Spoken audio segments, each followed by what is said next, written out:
Organizing Committee from Carnegie Mellon University, and I'll be chairing the panel discussion we have now. We just had an excellent session on the potential benefits of the research in terms of surveillance and detection, and now we're going to have a session on panel discussion on the potential benefits of the research in terms of treatment and response. So let me ask the four panelists to come up now, and we can so get settled in and get comfortable.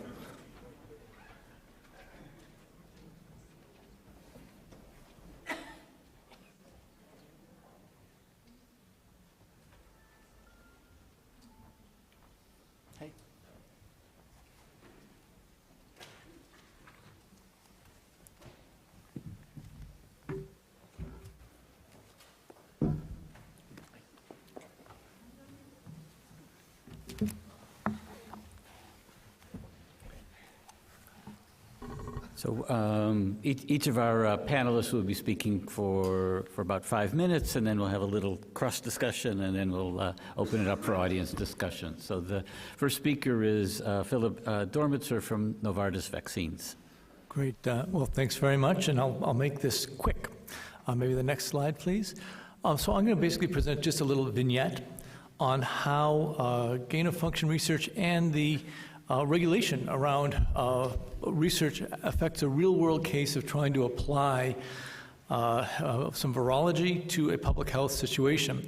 I'll start off with just a historical reminder that I think most of you are well aware of, and that is that in 2009 we had the fastest vaccine response in history, but the vaccine came to market in substantial quantities after the disease peak. You can see in the brown curve, a peak occurring about October. No substantial quantity of vaccine was really on the market till probably getting towards December. So that's not what you want. In fact, there's an estimate from Borst et al. Published in EID, Emerging Infectious Diseases, that for every week of acceleration of vaccine supply in the U.S., and this is U.S.-centric because that's where the statistics are, would prevent an additional 300,000 to 430,000 U.S. cases. So while in research you may think in terms of years, in terms of outbreak and pandemic response, you have to think in terms of days. Next slide.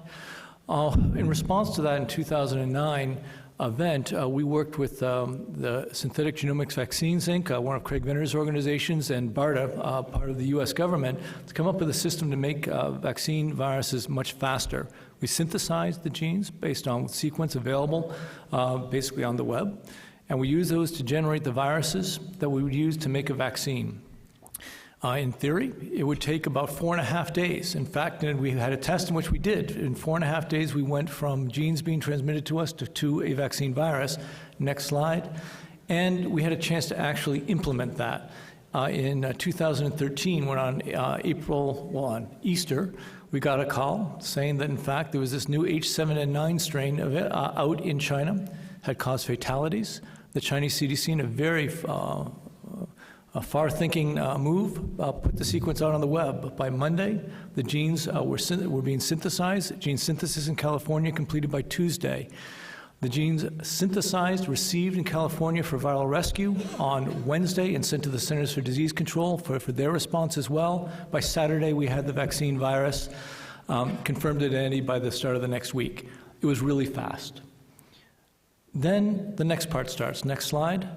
All that activity is at the very beginning of that timeline you see there. This is the timeline from that same starting point when the sequences were posted on the web to where we started, inoculated our first large-scale fermenter to make clinical trial material. It took months. It was not the science. It was predominantly the regulation. We couldn't do the work in the United States. Why? We couldn't get a USDA permit out of concerns that this virus, which actually doesn't cause disease in chickens, might infect chickens. We had a lot of other issues as well. So we actually ended up doing this work primarily in Germany and then taking the vaccine back to the United States so that we could actually do the clinical trial. Next slide. So why am I bringing all this stuff up, and what's the relationship to gain-of-function research? In fact, there are little lessons scattered throughout this story. First, in those initial days when we got the sequence, did we use sequence motif data to guide what we were going to do to actually make a vaccine? The answer is yes. Now, we certainly didn't use the transmissibility data because there is none for H7N9, and those data are complicated and at this point difficult to apply. But we did certainly look for a polybasic cleavage site, and had there been one, we would have gotten rid of it. We also looked in the neuraminidase gene for markers of oseltamivir resistance, and in some of them, we found them. And we either did not synthesize those strains, or we mutated those genes to eliminate the oseltamivir resistance in the vaccine strains that we made. So we did use genetic markers for phenotypic traits to affect what we actually made as the vaccine. Now, the fact that there are two kinds, in this case, we're really slowed by very well-intentioned regulations to protect basically the food supply in the United States. However, that really meant that we could not in a timely way make the vaccine in the United States. Now, no one who passed those regulations and enforced them had the intention, we're going to slow down human vaccine development. However, that was the effect. Had that been a high pathogenicity avian influenza strain, we couldn't have done any of this work. Why? Regulations passed for the very good reason they want to prevent people who have ill intention from doing bad things with the viruses. Basically, select agent regulations would have meant we couldn't have synthesized this virus. Now, you can't really put an entire manufacturing facility under select agent conditions and still have a factory that can produce seasonal vaccines in an economically competitive way. As a result, we would have had to wait probably months to start the work, at least a month, maybe more, to start the work, had it been a more severe strain, had that polybasic cleavage site actually been present instead of absent. Again, nobody who passed the select agent regulations that my goal is to endanger Americans and prevent the vaccines coming forward in a timely way. Is that the effect? Well, we haven't had one of those yet, but I can tell you from my company, I couldn't apply any of this technology if it were a high pathogenicity avian strain, clearly counterproductive. If it were a high path avian outbreak, you saw there was 300,000 to 430,000 infections per week are prevented by every week of acceleration of vaccine supply. If you've got a 10% to 50% mortality rate, you can project that to the number of US deaths that would occur, and you can extrapolate that to the rest of the world. So, when I look at the gain of function debate, I have a lot of sympathy for the notion that there are certain experiments that are very, very dangerous to do. I also know from a really practical, pragmatic experience of trying to get vaccines out in real time that very well-intentioned regulation has unintended consequences that can be quite severe. So if adaptation of vaccine viruses to increase growth in HA yield, or the more modern synthetic equivalents of doing that in manufacturing wind up captured by gain-of-function regulations or other precautions, additional unintended impediments to the timely vaccine supply could be created. And I'll stop there. Oh, okay. Thank you. Our next speaker is Ralph Baric from University of North Carolina. Can I have the first slide? I'd like to start off by saying there are no approved vaccines or therapeutics for SARS or MERS coronavirus, and we are currently in the midst of an ongoing outbreak with about 950 cases and a 40% mortality rate. Next slide. I really want to focus on two stories. One is how restrictions will reduce public health preparedness to respond to future SARS outbreaks. And then I want to talk about how restrictions in animal model development will influence vaccine outcomes, specifically noting the example of vaccine-induced immune pathology associated with the SARS vaccine. And in the process, I want to sort of debunk the idea that there are safe and alternative experimental approaches. Sometimes they give the wrong answers. Next slide. So during the SARS outbreak of 2002-2004, there were 8,000 cases and a 10% mortality rate. And the original vaccine target included civet and human strains that are about 99% identical. And they're shown here on this sort of phylogenetic tree. Next slide. Since 2004, there's been no cases of SARS. Many think the virus is extinct in the wild. But as metagenomic sequencing has been applied, it's fairly clear that there are a large pool of related bat coronaviruses with 5 to 30% sequence difference in the spike glycoprotein, which are shown right here. And there's been recognition in the field that vaccines and therapeutics not only need to target the epidemic strains, but they also have to be prepared to deal with pre-pandemic strains that might emerge in the future. And so the central question is, are there other SARS-like strains that have pre-pandemic potential? And if so, will vaccines and drugs work? Next slide. So we and others have synthesized the spikes of these genes, shown here with the red arrows, and then applied 2 different assays to ask questions about their pre-pandemic potential. Next slide. The first is using pseudotypes, and so this is a safe, ethical, alternative approach that basically coats the virus in the spike, and then you can ask whether any of these bat coronaviruses can use the human ACE2 receptor for entry. And if you look at the top part of that panel, you can see that the WIV1 and the SARS coronavirus strains both can use the human ACE2 receptor. WIV1 is a bat coronavirus. It encodes 3 of the 5 contact interface sites that engage the ACE receptor, so the data makes perfect sense. The other bat strains have much more variation, and so it makes sense that they can't use the ACE2 receptor. When you make chimeric viruses that encode these spike glycoproteins as part of the virus particle, notice that the SHC014 strain can now replicate efficiently in cells expressing the human ACE2 receptor. These data clearly indicate that pseudotypes and structure-guided predictions, in which this case, SHC014, contains no conserved residues at the interface with any other known strain, would have actually predicted the potential threat. It was actually a chimeric gain-of-function virus that did. And the SHC014 and the WIV viruses grow equivalently to SARS and human airway epithelial cells, so there's no real gain of function in that phenotype. Next slide. If you look at virulence, these 2 bat SARS-like coronaviruses are attenuated, so you lose function. Vaccines, especially in the age models, do not protect against infection with these viruses. And there are 4 broadly cross-neutralizing human monoclonal antibodies that have been identified that neutralize all SARS and civet strains. None of them actually work against the SHC014 virus. So human monoclonal antibodies that exist on a shelf will fail. We have no information on the transmissibility of these isolates. Next slide. So if you look at this phylogenetic tree, they fall into 2 clusters. That cluster with high-risk strains, some of which, WIV1 and SHC014, which actually are representative of about 12 to 15 viruses, different viruses each. There are no vaccines or therapeutics that will really work well against them, and so we're vulnerable.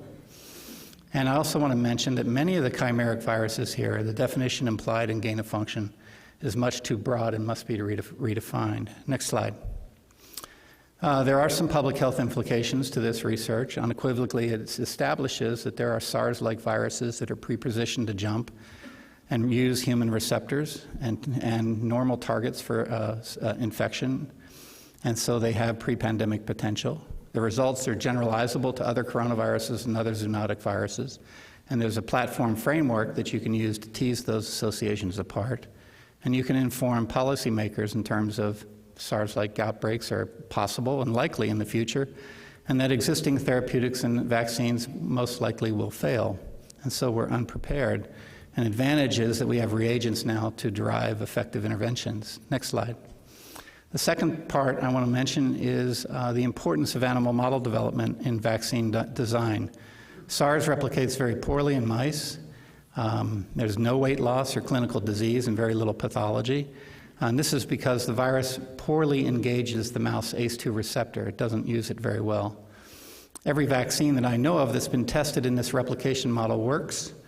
And then Kanta and her group at NIH developed some mouse-adapted strains which have 6 to 10 mutations that enhance the usage of the mouse ACE2 receptor. Next slide. This results in models that capture most of the human disease phenotypes, which are shown in yellow. And a continual theme from these studies in terms of vaccines is that the in vivo correlates of protection vary depending on the model. Next slide. I'll give you an example. Here's the double inactivated vaccine that was developed, purchased by NIH early in the epidemic.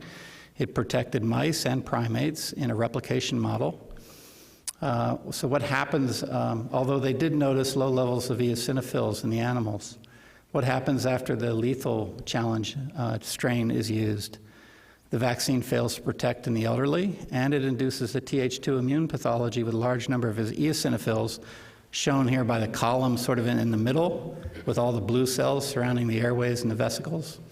And you can see that the number of eosinophils increased tenfold as a consequence of challenge. This is not a good thing, but it is an inbred model. What about outbred models? Next slide.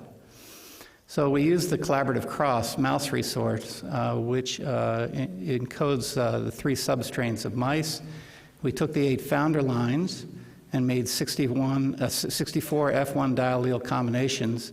We aged them for a year, vaccinated half of them, and then challenged with virus. And this is about 2,400 mice total in this experiment. Next slide. When you look at the results, in yellow it means that the vaccine protected from lethal infection. Green is the vaccine protected either from lethal infection or pathology or disease. Black means that the vaccine really had little impact. And red means that the vaccine resulted in an increased immune pathology and mortality in the animals. So in this case, in an outbred population, the prediction would be that that vaccine would have caused increased mortality in some individuals. This is seen with other vaccine formulations for SARS, this Th2 immune pathology. Other coronaviruses induce vaccine complications, and I think it demonstrates quite clearly in the importance of animal model development in evaluating vaccine and drug performance. Last slide. Oh, second to last slide. Where are we with MERS?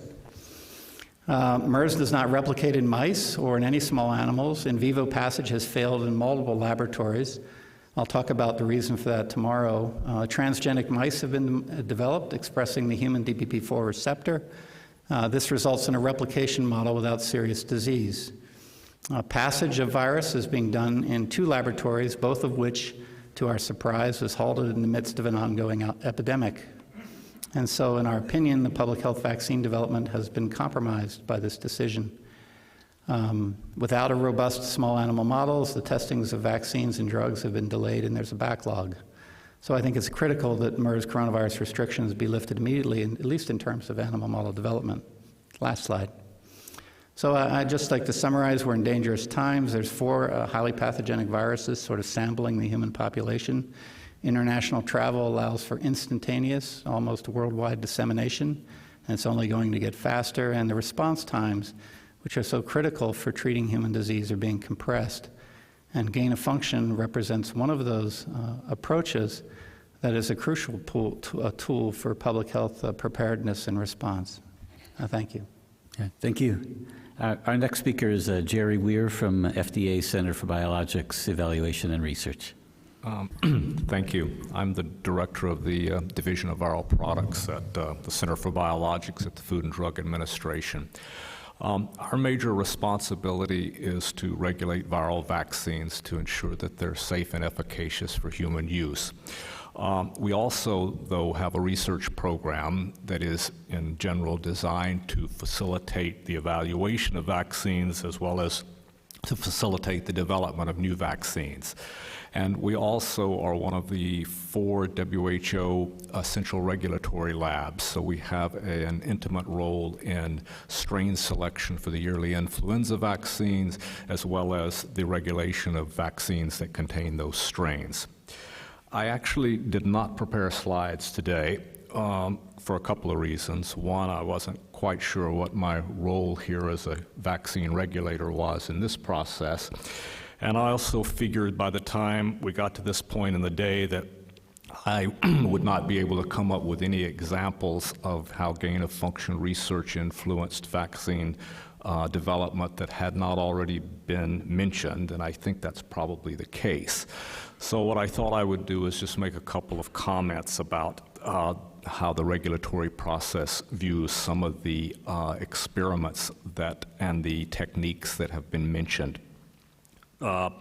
First of all, to state it simply, there are actually not very many, if any, regulatory issues associated with the type of virus manipulations that we're talking about here, whether it's improved types of seed development, as just mentioned a couple of minutes ago, the use of reverse genetics to generate reassortant viruses, even the manipulation of virus genomes to improve virus vaccine stability or performance. None of these have regulatory implications that are difficult to deal with. They're fairly routine in some ways, and that the fact is that if a manufacturer incorporates these techniques or wants to incorporate them, if they're already licensed, they submit a supplement to their license, we review it, we evaluate it, make sure that it has no adverse impact on either safety or efficacy. It's a fairly standard process.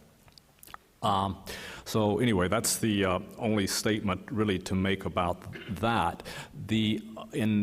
Not in lieu of giving examples of how gain-of-function research can influence the process, I thought I would actually just mention a couple or more of the challenges that still remain in vaccine development for influenza as well as other respiratory virus diseases, and then let others sort out how the various studies can contribute to that.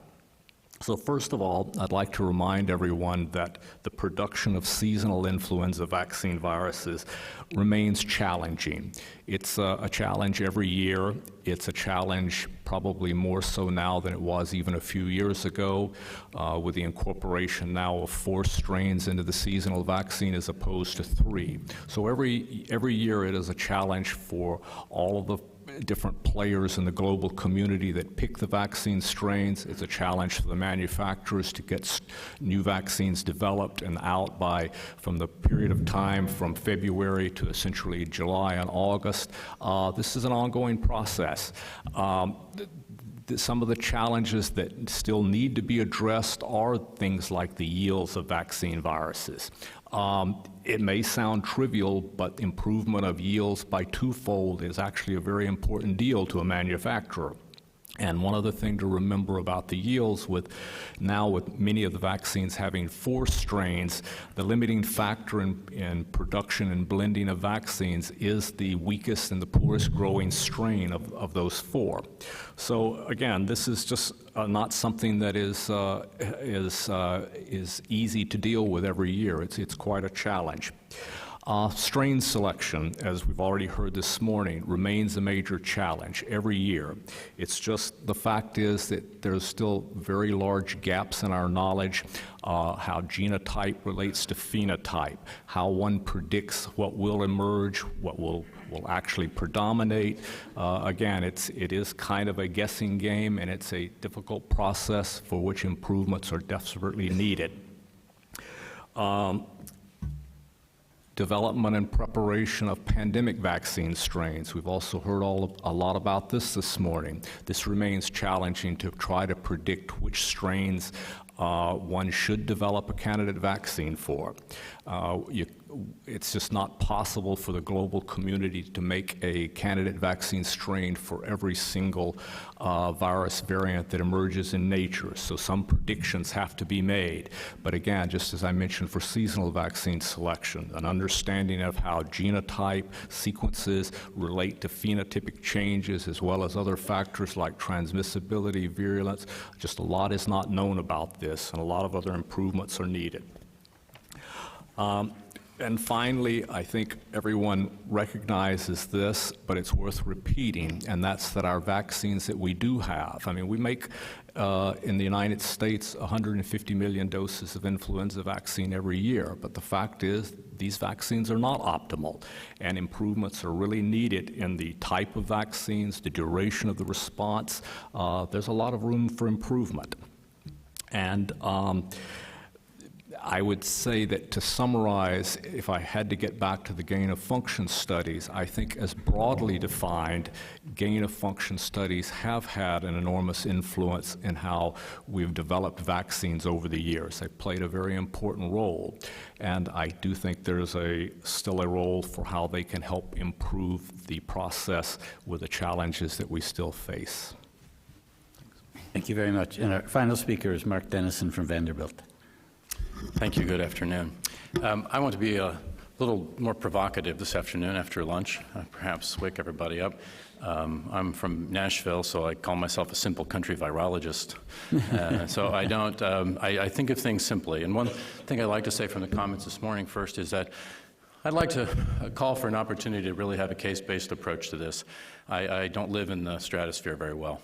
And so I think after we get these big topics addressed, that I think an opportunity to call investigators together, there may be 4, 5, 6 coronavirus labs and a number of flu labs, an opportunity to talk about best practices. I was just at a T32 directors meeting for the NIAID, which is the first one they've ever had last week, and it was profoundly important in talking about best practices and people that had never gotten together again to talk about common methodologies for training, which I found remarkable, but I found more remarkable the outcomes that came from that, from actually getting the people with the closest interest in this together, how well they were able to come together and think about what was important, what was valuable, what was difficult, and perhaps change their minds about certain things that they might pursue without having to have oversight from someone else. So now back to my talk. This is supposed to be about gain-of-function studies in MERS and SARS countermeasures, and I want to do two things. One is simply use one example to talk about pathways and processes and where I think that oversight or regulation might be limiting.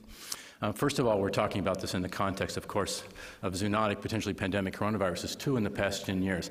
I know you all don't, these things come and go, the news cycles change, but this is profound, that the coronaviruses have emerged into potentially pandemic viruses in a 10-year period of time.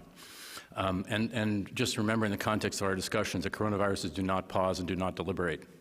They are always replicating, and they are always searching out sequence space in their environment. So as we think about these things, we always have to think about it in the context of the natural infections. I've put the list here of things for SARS, for example, 32 countries, 8,000 cases in 2 months, high mortality in the elderly, high identity with a current circulating bad virus that's SARS-like coronavirus is currently circulating that can infect the same cells. No U.S. lab-associated infections in greater than 10 years of research, already regulated by BSL-3, Select Agent, and DIRC, and no approved vaccines or therapeutics for SARS. With MERS, on the other hand, we have an active ongoing epidemic with continuous greater than 40% mortality. So I go on ProMed Mail or somewhere every 3 or 4 days, and I'm shocked. I keep thinking, well, they're going to find more, or the mortality is going to drop, or this is going to go away. But it doesn't go away. It hasn't gone away now for over 2 years. And so although it's incremental, it's creeping, and it stays below the radar now with other things that seem to sit higher, it's still a critical human problem. And it is somewhere else, not here right now, but as we examined with the 2 or 3 Ebola cases that came to this country, that can dramatically change. And so we want to be responding not because it's an emergency or crisis, but because it's something we think is important for ourselves and for the world. So I think the mechanisms for ongoing outbreak are unclear. There's no vaccines or therapeutics, and there is no small animal model, as Ralph stated. So for targets for coronavirus therapeutics, what I've shown at the top is the coronavirus genome. It's a 32 kb plus strand RNA. It encodes a large replicase polyprotein, which is shown in the white boxes at the beginning before the spike. And I've got several marked potential enzymes up here or that are potential targets for therapeutics. But I don't want to talk about them in detail or methodologies. That's not my goal. My goal is to talk about the issues of how we interact around these, particularly in an area that may not be as high profile as flu, but that's really important to continue the work. So for protease inhibitors, showing 2 proteases that are encoded in SARS and in MERS, these have been tested now for potential inhibitors or compounds by screening in either using purified proteins in vitro or in culture. However, what we're discovering very rapidly is activity against one coronavirus protease does not predict activity against that from another coronavirus. And so we cannot make a priori determinations based on one model, one prediction, one algorithm. It doesn't work that way. Biochemical activity does not guarantee any inhibition in infection in culture or in vivo. This is probably not unique to coronaviruses. Resistance arises rapidly, very rapidly. In a series of 1 or 2 passages, we can get resistant mutants against very good compounds. But interestingly, recent work by Susan Baker showed that resistant mutants are likely less fit than wild-type virus. And again, there's no MERS model for testing these things. So what are some of the goals of therapeutics? Well, they would be those with any virus, broadly active against diverse coronaviruses. If there's going to be any kind of market or any interest, they would have to be things that worked widely and also were potentially available for stockpiling or rapid production in the case of a new zoonotic precursor coronavirus emerging. They need to have efficacy in vivo, small models, small animal models. There is none for MERS. And there need to be slow or no resistance during therapeutic use so that they can be actually useful. And finally, known mechanism of activity, which involves gain-of-function studies. Now, I put this up here just in red to sort of issues, those things I think progress is at risk in current GOF definition, and I appreciate the fact that that seems to be changing even with this meeting and the pause. In vitro replication model, so even adaptation for improved replication in culture is something that I think needs to be very, very, very quickly taken off the table as a return. This is absolutely required. Okay. In vivo models for replication, that could be genetic modification of mice, but passage and adaptation, as Ralph has shown, and Kanta talked about, is really essential. And finally, passage for resistance seeking and reverse genetic sequencing and reverse genetic confirmation to identify common mechanisms and determinants. So these are some of the key components that we're in the infancy with coronaviruses. I know the studies, there are very few that are actively engaged in screening for agents. We have some engagement with some companies. We have certainly funding through one of the Centers of Excellence in Translational Research through the NIH, which we're very grateful for. But trying to move this work forward, it requires really all hands on deck in terms of trying to do it quickly. And the limitations in trying to move these products forward is concerning. So what I want to do now is I want to move to a case study. And I want to talk to you about this. I call this Infidelity is Bad for Coronavirus Relationships, a case study. So this is predicated on the fact that I think I have something. I want to ask you all a question. Okay, I want to ask you a question. Here's the question. Would you take or give a live vaccine with a virus that has an engineered increased mutation rate? So let me repeat the question, okay? Would you take or give a live vaccine with a virus that has an increased mutation rate? Please raise your hands if you would consider this. I have 1, 2, 3 people, 4 or 5, maybe, okay? And some are querulous and they don't want anyone to know that they raised their hand. Okay, so the question is, why not? Okay, why not? So I'll answer this rhetorically because I've given this talk many times, and after about 50 talks, about 2-3 people have raised their hands, more here than anywhere I've been. And so, and should we even allow to engineer mutator strains of viruses is a corollary question. So the reason I ask this question is because it was identified in the coronavirus genome that there is a protein called NSP14 that was identified by sequence determinants with only 3 motifs and 4 residues as being a potential exonuclease. And that was an exonuclease that was theoretically thought to be in the superfamily of proofreading exonucleases identified in bacteria and eukaryotes. Now this will send a little shockwave across the bow because everybody knows that RNA viruses don't proofread. And everybody knows that one of the reasons they're so successful is because they don't. And so that it's also known that mutations in this motif of this activity inactivate XON activity. So we wanted to ask the questions about what's the effect of inactivation of this on replication fidelity. So what happens if we knock out this enzyme? So this is you might call it a knockout, you might call it a loss of function, but what we discovered was that in fact in mouse hepatitis virus, our model virus, and in SARS, that knocking out making this mutation results in a virus that has a mutator phenotype with a 20-fold increased mutation rate. All right, is anybody worried about that? Not really, or you won't tell me if you're worried about it? Okay, well, is that, okay, Lori's worried about that. Dr. Garrett is worried about that. All right. So, can I ask you why you're worried about it? Yeah, anything that results in an elevation of mutation makes Okay. me worried. Okay, makes you worried. Well, that's reasonable because everybody worried about it, I have to tell you. And the question is why? Well, because the assumptions about RNA viruses are that they generate populations with tremendous variation already, and that their increased mutation rate equals increased adaptation and fitness, increased virulence, and increased public health risk, because we all know from great science fiction movies that mutations are bad, right? They're bad. So then if I ask you the question differently, is that, so over the centuries or the thousands of years, the 10,000 years the viruses have evolved, isn't it just as reasonable to think that they've evolved their mutation rate to optimize their overall fitness, and fitness being their ability to survive in a competitive environment? So if in fact they've evolved fitness, then would not be throwing them into a range where their mutations are increased be detrimental to their fitness? So that was the question we wanted to test. So here was the experiment. It was actually done by Rachel Graham in Ralph's lab in collaboration. So this is showing a direct competition. And as we talk about this stuff going forward in terms of increased risk, we need to think about fitness as evolutionary biologists think about fitness, and that's competitive. So if we want to talk about the risk of a virus, we need to talk about it in terms of its competition with those around it. And this is a competition experiment where viruses were mixed either at a 1-to-1, a 10-to-1, or 100-to-1 ratio favoring the mutant virus, and then passage for 4 to 5 times. And as you can see, in this case, the virus was not able to compete, even when it was given a 100-fold advantage. And this is just in tissue culture. So this is a low bar for genetic selection. This isn't the high bar of in vivo disease. or in vivo replication. So this virus was profoundly incapable of competing with the wild-type virus. In fact, what was interesting is when we looked now in an animal model of SARS, which there isn't for MERS, we saw that mutator virus was attenuated in a mouse model of lethal SARS. So given 10 to 2, 10 to the 3, or 10 to the 4 virus particles for the wild-type virus, it was rapidly lethal in animals. But given the same amounts of virus with the mutant virus, that there was no disease. There was good replication, and I'm not showing that there was also immune response that was protective against wild-type SARS challenge. Okay. Interestingly, we've shown also that this genotype and the mutator phenotype is remarkably stable in culture and in mice. We've now passaged it more than 250 times in the laboratory, and it does not revert. And it maintains the genotype, it maintains the phenotype of the mutator. It retains its also attenuation after 60 days of passage in skid mice and passage in aged animals. So it appears to be a non-redundant, non-complemented function that's required for replication fidelity.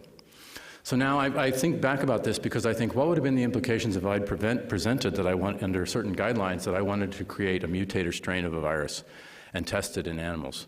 Would these experiments have been allowed? And I ponder whether they would under some of the definitions that I've heard. In fact, we're now targeting this not just for thinking about vaccines, but also thinking about it for therapeutics. Because coronaviruses appear to be significantly resistant to ribavirin, RNA mutagens, and nucleoside analogs. Okay, people wondered why. Well, we published last year that in fact it looks like XON is why. That is, this proofreading capacity protects the virus from these mutators and nucleoside analogs. And in fact, the XON mutants are profoundly susceptible to acute inhibition, lethal mutagenesis. This is in fact the basis for our proposal, our project to screen for inhibitors of fidelity in combination with RNA mutagens to identify new targets that might allow the virus to be susceptible and could be used as combination therapy against all coronaviruses, because all coronaviruses encode this protein, and everyone we've tested so far has exactly the same phenotype in this setting. So the point here is that this is an example where I would have also been concerned about a mutator phenotype. Okay, I would have been concerned about its implications. So I just think it's important to know we do experiments because our assumptions are wrong, often. Okay. In fact, increased mutation rate does not favor virus fitness, and fidelity actually can be a target for vaccines and therapeutics. That passage for adaptation and resistance in vitro and animal models are essential for components of therapeutic development. There are, to my design, no bioinformatic or predictive safer alternative approaches to identify unknown, unpredicted, or unprecedented targets for countermeasures. And this is what fills up the pipeline. All right? We can have things that are public health implications. We can have things that are immediate health measures. But if we don't have something going into the pipeline, we don't got nothing coming out of the pipeline. Or we, as they'd say in Nashville, we ain't got nothing coming out of the pipeline. Okay. So finally limiting already safe and regulated research does not stop coronavirus epidemics and adaptation of potential zoonotic viruses to human disease. And so with that, I want to thank people, but I just want to make one other slide, which is to point out that this is now being investigated with other viruses as well. Coxsackie, polio, enterovirus, FMDV, CHIKV, and H5N1 flu, which was recently published, with viruses that either have a decreased mutation rate or an increased mutation rate. And in both cases, as you can see in orange, there's examples where those are significantly attenuating. So fidelity may be a determinant that doesn't favor the virus if you take the virus out of its normal evolutionary stream. And with that, I will stop, and thank you very much. Yeah, thank you. Thank you. Let's have a round of applause for all the speakers. Could if the speakers have questions for one another, and then we'll ask the audience, and if there are people listening to the webcast who have questions, please send them in. Do you have questions for one another?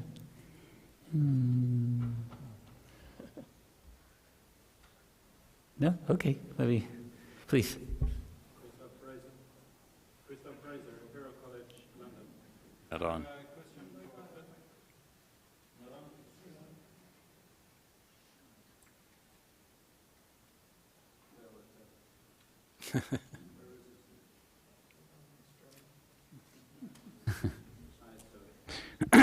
Christoph Fraser, Imperial College London. I have a question for Philip Dormitzer. I very much agree with your statement. You said that you sympathized with the fears over very dangerous experiments, but you were very concerned that the regulation would cast too wide a net and stop essential research. how would you propose to reconcile practically sort of acting on your fears of the very dangerous research without casting the net too wide?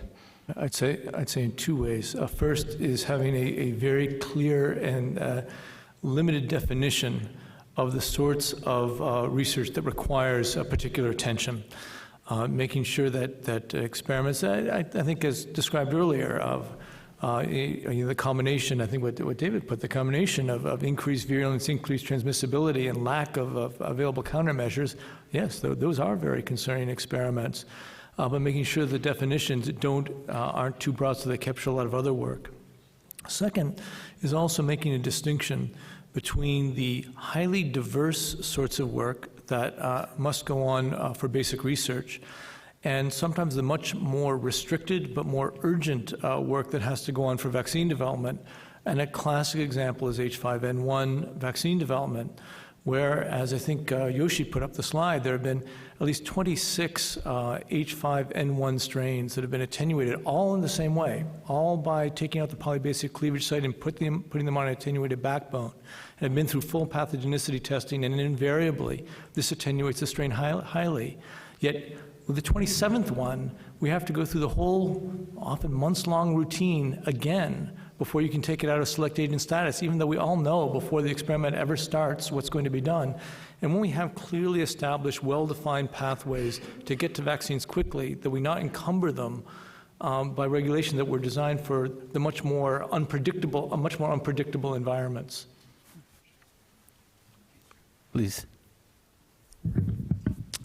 David Relman, Stanford. I don't think that there is a major question at hand today about whether MERS and SARS coronaviruses are not absolutely worthy critical targets for study. I don't think there's a question about whether there might be experiments that currently fall under this rubric of gain of function that do in fact hamper what would be appropriate experiments in the quest to develop countermeasures, et cetera. What I do think is a more interesting question is whether there is a very discrete, specific set of experiments with, say, MERS and SARS coronaviruses that you might not want to see undertaken. For example, would you think it appropriate to deliberately select for or undertake experiments that are reasonably anticipated to select for, let's say, MERS coronavirus strains that start with a highly virulent human isolate and then attempt to add to that much enhanced human-to-human transmissibility? Would that be something that you would or would not think is appropriate to do? So let me start off by saying SARS is transmissible from human to human. Sorry, much enhanced by respiratory route. Right. At this point, I don't know of anyone doing transmissibility studies with the human coronaviruses. So the paradigm, of course, in the flu is you're using either the guinea pig or the ferret models. SARS doesn't replicate in a guinea pig, it replicates barely in a ferret. And receptor incompatibilities between the human and the ferret receptor would probably, as you drove for increased transmissibility in a ferret, then you would probably lose the ability to use the human receptor. So there are amino acid changes in the ACE2 molecule, the binding interface in the ferret and the human, that would select for incompatible mutations in the two species. So that pretty much leaves human to human. If you're going to do that experiment, you have to somehow enhance transmissibility in a human or a primate model. And I don't foresee anyone doing those experiments at this time. But just to clarify, your thought is that they aren't appropriate simply because they're technically not feasible right now, as described. Suppose you had a transgenic animal with human receptor, and there was evidence that there was some predictability for human-to-human respiratory transmissibility. Would that experiment be appropriate, do you think?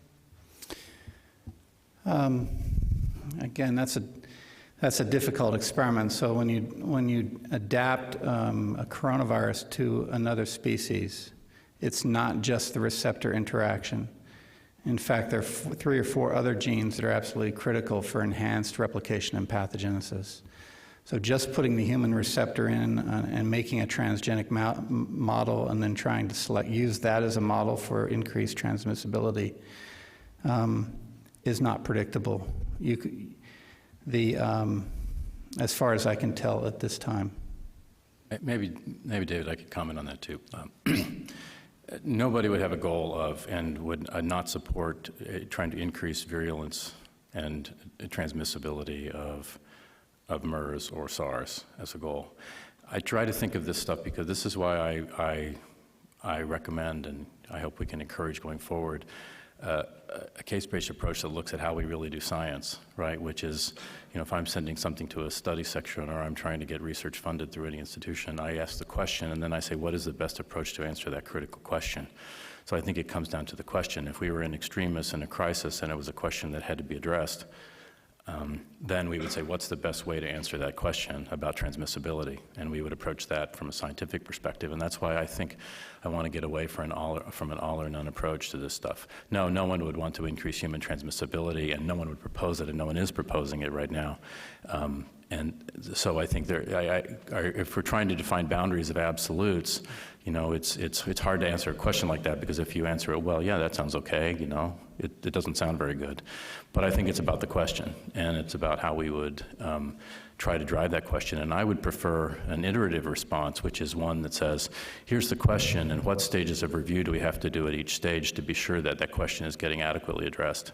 Because I can't send an important question to a study section for potential funding that isn't the best way to answer the question, or it doesn't matter whether it's gain of function or not, it's never going to get supported, right? So no one would do that. No one wants to do that, but we have to be willing to say what are the critical questions that have to be addressed at any time and address them iteratively, I think, at that time. So I hope that's what we're trying to come to after this. Thank you. Hi, I'm Tom Inglesby from the University of Pittsburgh Medical Center. And to get to the question of specificity again around the term and what we're talking about, for Phil, in the annual production of flu vaccine, or in general in flu vaccine production at Novartis, does that process rely on novel research-generated strains of influenza that are highly transmissible and highly virulent? Is that something that's already part of critical path, or is that something that's theoretically part of the critical path for flu vaccine production? No. So there is certainly never an attempt to increase the transmissibility or the virulence of strains. And in fact, the attempt is quite the opposite. The idea is to take a transmissible and virulent strain found in nature and transform it into something that is safe to manufacture with. It is also, however, you want to make it efficient in manufacture, and that means that in your cell culture or eggs, it has to replicate efficiently and has to produce a whole lot of the key antigens, hemagglutinin. So just to be very clear, we never attempt to increase the transmissibility or the virulence of the strains. We do, however, not usually necessarily novel techniques, so a lot of them are very conventional passages, but sometimes also now using, at least for the backbones, some engineering. Actually, at this point, limited to only reassortment, not more fancy engineering at this time, something that'll grow better and produce more vaccine. And so the key thing is making sure that you don't capture the one activity, increase productivity, with the other activities that are more concerning, and that's increasing virulence or transmissibility. And do you think that there are distinguishable activities? Do you think if you actually were writing the policy that you could distinguish between those two? I do think you could. Certainly, there is precedent that adapting viruses to grow better in cell culture does not, in general, increase their virulence or transmissibility, whereas passaging from animal to animal serially often does. So there are distinct sets of activities. It is science. There are always going to be gray areas, but I think it is possible to make some distinctions. And Phil, based on your studies and others, there's no evidence that changes that increase yields and replication in tissue culture eggs have anything to do with changes that increase transmissibility. Is that true? So it is true that I can't think of any instance where we've adapted something to eggs or to mammalian cells and found that it is increased in virulence. Now, there are some quite pathogenic viruses out there that happen to grow really well. So, at the level of basic science, there, we do know that there are, some of these viruses that are hot in humans are hot in cell culture as well. However, the standard passaging in eggs and passaging in mammalian cell culture does not appear to increase virulence. And that's obviously something that's been going on for decades. Yeah, that's right. And I think we also need to distinguish between two things, and one is the need for very rapid production of new antigenic variants. And that has to go really from the day you find out there's a new variant that's causing disease, and the development of backbones, which you could use with multiple variants. And that, you don't want to take forever at it, but on the other hand, it's not quite the same issue where you've got to take care of that on an emergency basis. Ralph, did you have a comment? No, yeah. Do you have a comment? Oh, no. Oh, no, okay. Okay, I was agreeing. Sam Wayne Hobson, a comment to Mark, if I may, because Laurie's worried and we want her to sleep well tonight. In fact... I think she feels better now. Well, I hope she'll feel better in a second. In fact, we go back to the work of John Holland, which is, 15 years ago. If you combine chemical mutagenesis with a rapidly evolving RNA virus like polio, the fitness of the virus goes down because basically it's replicating so close to its other threshold that any more mutation, while it sounds intrinsically bad that the virus is mutating more, actually causes less fit variants to come out. So that's actually an established observation. And the only thing I could say about yours is that with a 20-fold increase, that the thing still replicates. It is pretty impressive. But more mutations shouldn't necessarily, it usually is a bad prognostic for most RNA viruses. Yeah, Can you sleep better tonight, do you think? I'm glad there's points we agree on this. This is good. My point is, and I appreciate that, and my point was, in fact, when I talk to bacteriologists about this, they go, well, this has been known for years and years in terms of mutator strains being deficient. But my issue is the issue, I guess, of perception and how we move forward with policy, because I think my point is that things might not get necessarily vetted in that regard, depending on what level concerns were raised. And just to point out that we can't know sometimes the answers until we do the experiments. And in retrospect, yes, that makes perfect sense, and that's the way it was. But I'm not sure it would be necessarily viewed that way prospectively, depending on the environment and the circumstances that we were in. But I appreciate your comment very much. I have a question from the web for Dr. Dormitzer. In your opinion, are experiments of concern essential for the future development of intervention strategies against various pathogens? All right, so I guess that kind of gets to the heart of a lot of what we're talking about. And I think it depends on whether you're talking about short-term or long-term. We're not going to pick next year's flu vaccine on the basis of one of the experiments of greatest concern. On the other hand, certainly if one is making viruses intentionally for use in manufacturing, and if I knew that there was a certain genetic motif that correlated with high transmissibility, I would make sure I did not include that motif in that virus, just as today, if there is a virus that has a polybasic cleavage site in HA, which is associated with virulence, we make sure, in fact, we have a rule in our lab, we do not make flu viruses with that motif there. So there is utility in knowing what are the bad actors genetically that you really don't want in your virus. The other thing that we're doing increasingly, and it's not at the stage where this really drives decision-making, because there are a bunch of people who actually decide what strains to make. The WHO decides what to recommend, the FDA decides what to allow and approve in the US, and the manufacturers actually decide what to make, and we know we're going to have to negotiate with, with these other groups at the end.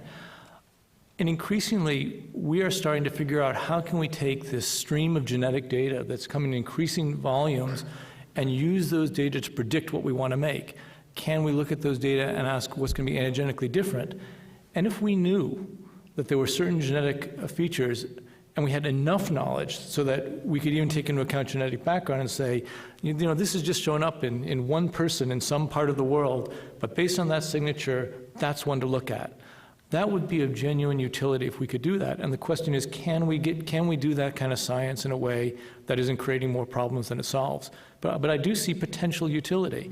It's not today, except in these more limited and simpler genetic instances, but there is potential for use as long as the work can be done without inordinate risk. Bill, can I ask you, you wouldn't include the polybasic site, but, and I don't know this field well enough, so maybe someone else can answer about the genetics, but how was it that the polybasic site, was it virulence determinant discovered in the first place? Was it by reverse genetic studies that introduced it in different backgrounds? If that's the case, then that argues you don't include it because you know it's bad because the experiments were done to prove that it was bad, right, in increasing virulence. It's a good point. I think there were probably three things, and there may be others who can correct me if I get this wrong, but initially there was correlation with clinical observation initially in birds, that these polybasic cleavage sites were correlated with high virulence in birds.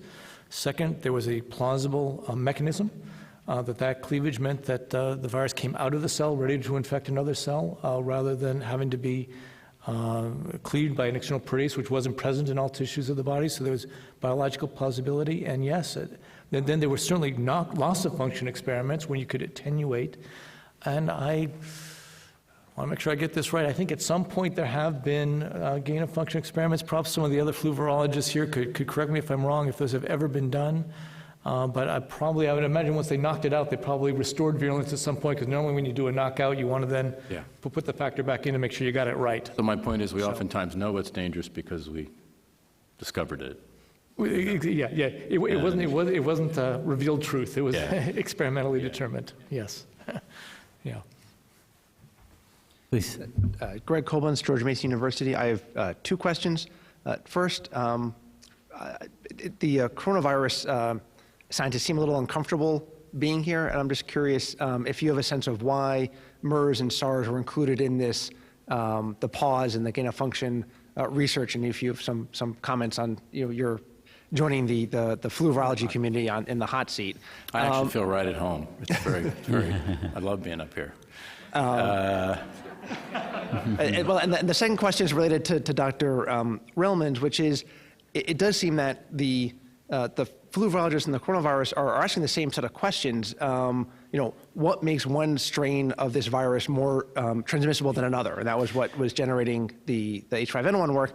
It seems that there'd be a similar question for comparing MERS and SARS. So maybe the research hasn't been done yet, but that question is still there. So the way you answered Dr. Relman's question would be open that would be a legitimate line of inquiry to try and determine what is the genetic basis for MERS being less transmissible or SARS being more transmissible, or going to Dr. Baric's presentation, what are the pre-pandemic strains of wild-type bat-like SARS that have the greatest potential to be transmissible human to human? Yeah, I'll let Ralph address those issues, but I just think the issue, we were informed of it in the afternoon, the Friday afternoon phone call. We have no idea why it was incorporated, but you know what?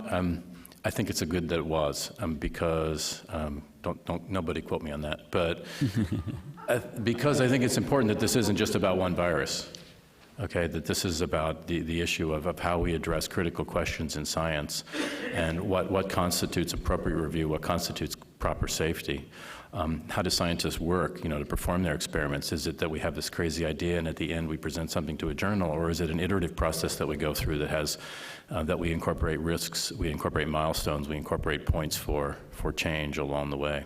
And whether we're addressing a fundamental question in a replicase protein for replication or virulence determinants, or whether it's about the spike and transmissibility, we are approaching the science in the same way. So I think it's critical that, I'd love to get out of here and throw the influenza scientists under the bus, but no, they're my friends, or they were my friends. No, I think it's important that this isn't just about flu, okay, going forward. Now, Ralph, you get to answer. Yeah, so I can answer, right. So I was trying to answer the question in terms of, is an experimental model developable? Could an experimental model be developed to actually ask the question? And there's a large number of variables in that would actually make it very difficult. If you're asking me from if you had the absolute perfect model to do it, I wouldn't do the experiment. Please, no, okay. You have a question? Yeah, please. Sorry, Christoph Fraser again.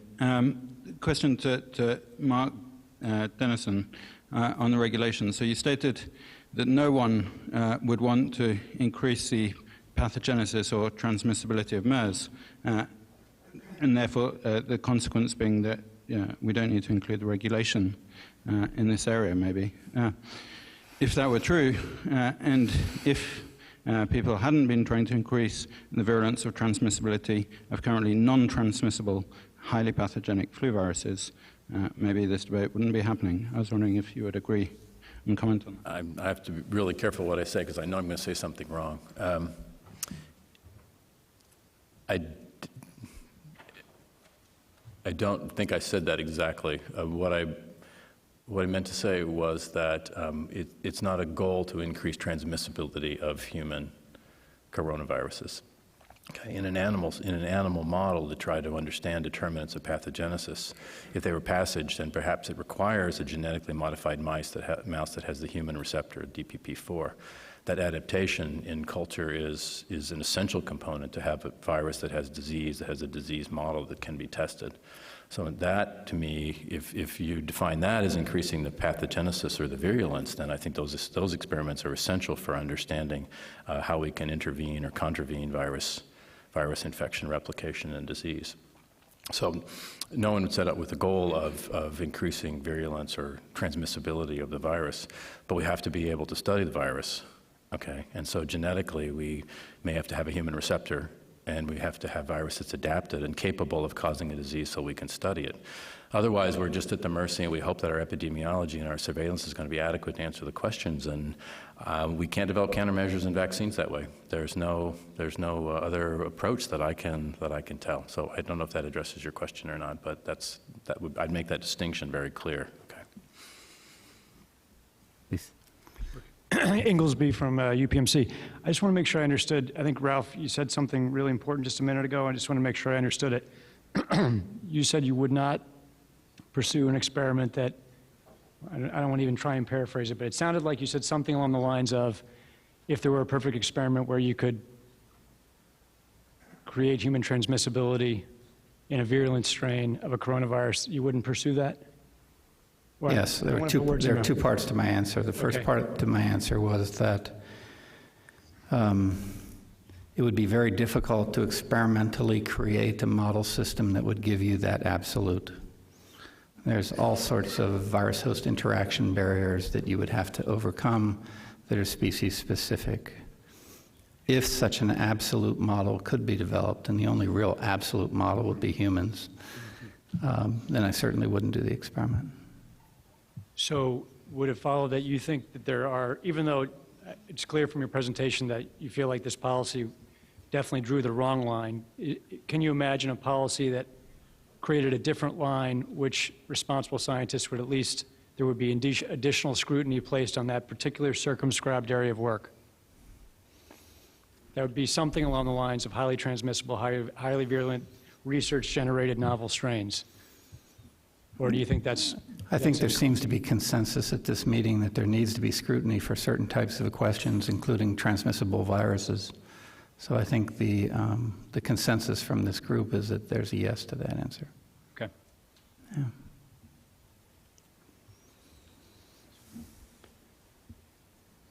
Rich Roberts, New England Biolabs. I think something came up earlier that I was quite taken with.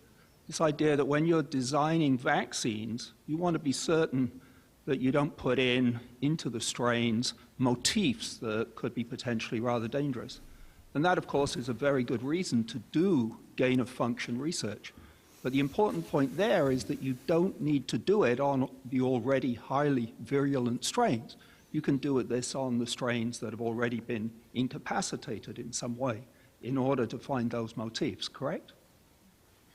I think in some cases it's correct. I guess I'd be a little hesitant to say that everything can be done without working with the same genetic background of the agent of concern. But I think when it is possible to do an experiment in a more safe way and get the results, then I would prefer certainly to do it that way. It is probably a case-by-case judgment call about when, about balancing these risks and benefits in each case, so I'd say. I would say for the coronaviruses that my example with the proteases is that mutations that are either loss of function or gain of function, when we transfer those to different viruses, so if we use MHV, which is our BSL-2 model, which we get tremendous mileage out of, and then we test it for confirmation in SARS or MERS using reverse genetics, we often find that their evolution, although they're structurally the same and their sequences may be 90% similar, that those mutations have a different effect and a different background. So I think there's times when you don't have to do the experiments and there's times when you do. And when you have an unknown and a different virus, if they're not really, really genetically identical or from the same clade or from the same group, that it may not be possible to make those determinations without doing the experiment. Okay, so what you're saying, if you apply that back to flu, is that you don't believe that there are attenuated strains in which you could make all of the discoveries that you could make in the highly virulent strains. Is that what you're saying? Well, I mean, you know, if we follow this line of argument. I think if you're talking about the diversity of scientific questions that one might want to ask in basic research, I think that's correct. That in some cases, some experiments might actually require working in a more virulent strain, and then you have to look at the risk-benefit of those experiments. Certainly in the manufacturing area, where you're just trying to make something that is antigenically like a circulating strain and that grows well in manufacturing, that's a much more restricted set of questions. And I think there, for example, in making vaccine candidates against, say, H5 viruses, one can limit oneself to saying we're only going to make vaccine candidates on a known attenuated backbones and that have polybasic cleavage sites removed. In manufacturing, we're not trying to ask the whole range of scientific questions. We're much more targeted in what we're doing. Right, but based on that, those people who would argue you have to do these experiments in the most virulent strains cannot use the vaccine argument in order to justify those experiments. Is that what you're saying? I don't think so. But because I think that's what it sounded like to me. Because I think that the folks doing the basic research are asking a very wide variety of questions, including questions like what makes a virus transmissible or highly pathogenic. And in those cases, there may be some questions that can only be fully answered using the virulent strain. And then you have the question, is the risk of the experiment too high to justify its use? Mm-hmm. Yeah. Okay, please. Hi, Chris Park from the Department of State, so I get to ask the stupid questions, or at least the naive ones. But my question is on this same subject of attenuated versus virulent strains as the basis for the work. I thought I sensed a certain tension between a couple of the comments. One of you said that if an experiment could be done in a more safe manner, obviously you'd prefer that be the case, and that's intuitively obvious to all of us, I think, all else being equal. On the other hand, Mark said very clearly earlier that when it comes time to try and seek funding, you really need to put forward an approach that is the best experimental approach if you're going to be likely to secure that funding. It occurs to me that keeping as much as possible consistent with the case that you're trying to test against, in which case you're probably talking about a virulent strain, gives you the firmest scientific basis. You can't argue about, well, that substitution may have changed something. So I'm wondering if, particularly in the current resource environment where competition for funding is very, very intense, that question of, do you still prefer the safest option if it will get at the question but maybe a little more indirectly or with a slightly lower level of confidence? How do those two factors play out? I'd be really interested in hearing any views anybody has to share. My comment on that is that I think there's two things there. One is, for example, I can use mouse hepatitis virus to address the fundamental question of a determinant in a protein, like proofreading. I think the issue of public health relevance and significance is significantly impacted by showing that's generalizable. Not just that, but it also gives us great confidence that it might be a target that's useful across multiple strains, including those that we haven't yet tested, so such as the polybasic cleavage site. So I think that there's rationales that are scientifically valid, and what I meant, I didn't want to sound you know, like I'm just trying to get money. That would be nice, but it's more really when we're teaching our students and everybody, we're saying, what is the best approach to this? And that's how we're evaluated. We do that because that's what makes the best science. And we're asked to provide alternatives. And I'm trying to think if one of those would be, one of my alternatives is that I can do this in a safer way that might be more indirect and might not get quite at the question in the same way, but might eventually get there. You know, I'm looking at that in context. And ultimately, we're trying to train people to do the best science in the best way. I think we have to introduce all of these factors as we go forward, though. You know, I guess one thought is it's not a pure race to the most risky experiment. You incorporate it into, for example, NIH review of grants are considerations of biosafety. And then even if one gets one's funding, you still have your institutional biosafety board and now questionnaires regarding dual-use research of concern. So there are mechanisms and procedures in place to make sure that it is not only the most direct way to a scientific answer that's taken into consideration, but that safety is considered. Please. Mark Lipsitch from Harvard School of Public Health. I think I agree with what I think I understood from Mark Denison about the search for alternatives. I mean, when we train our students or when we think about our deployment of resources in the lab, if there's one approach that might be the best but is going to cost 200 mice or $50,000, and another one that would cost maybe be a little bit less perfect but would cost 20 mice or $5,000, we include those in the definition of best, and we probably do the cheap one first. Safety and pandemic risk should be a part of that calculation as well. And again, it trades off. I mean, you may not get exactly the experiment you want, but if it was $100,000 versus $10,000, you would probably start with the 10. So why not safety too? Actually, I think I disagree with that. We don't do it that way because when I'm talking about the best approach, I'm talking about the best approach scientifically in terms of organizing it. And we have to see what then the cost is and if that line of reasoning is doable at all, because we don't want to get to the place where we have a partial answer.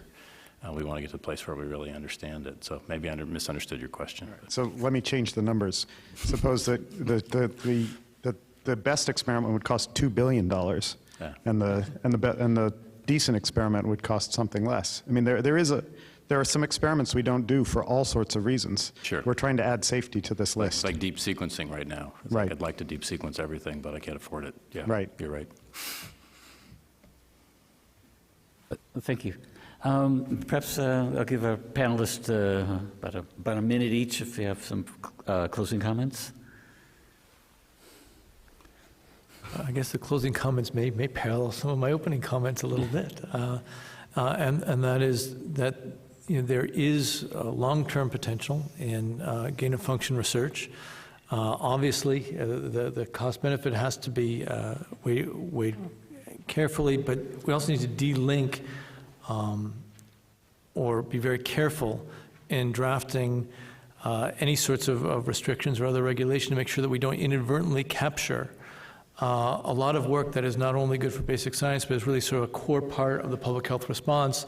And it's not just a fantasy that could happen. As a practitioner of really trying to make vaccines, we really do run into roadblocks that were never intended by the people who drafted the regulations or restrictions. People wanted to protect the food supply. People want to make sure that bad guys don't get a hold of viruses. Yet the consequences really are sometimes that work that really does not endanger the food supply and is not handling anything that has any expectation of being highly virulent, winds up getting delayed, shipped overseas, just in some way to try to actually get the vaccine out despite all this stuff. And the unintended consequences are often bigger than people anticipate because you often can't anticipate them at first. Thank you. Ralph? Well, I agree with those comments. Very nice. Again, I just want to state the importance of reverse genetics and specific gain-of-function research in understanding viral pathogenesis, vaccine and therapeutic design, and the group needs to be very careful about delineating the boundaries of the restrictions that are going to be placed on the on the research community because there could be dire consequences to those events. Thank you. Jerry? Yeah. I don't think I have much to add to my opening comments either.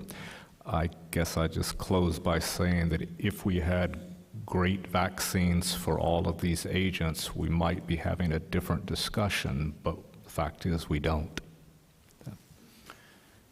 I just propose an iterative process. Scientists do a review along the way. If we think these are critical pathogens of human consequence, high human consequence, that perhaps there should be some mechanism for supplementing support that allows for a case-based approach, an iterative approach that identifies problems along the way. That's how scientists work. And that there are maybe timelines, forks in the road, where we could determine that a line of experimentation is now past a risk-benefit that might be cited ahead of time, but that doesn't block research or block funding at a post-review basis, and that allows research to be initiated, allows people to be supported, and allows them to really integrate best practices among groups of people that are doing gain-of-function research. Okay, thank you. Let me thank our panel for their presentations and discussion.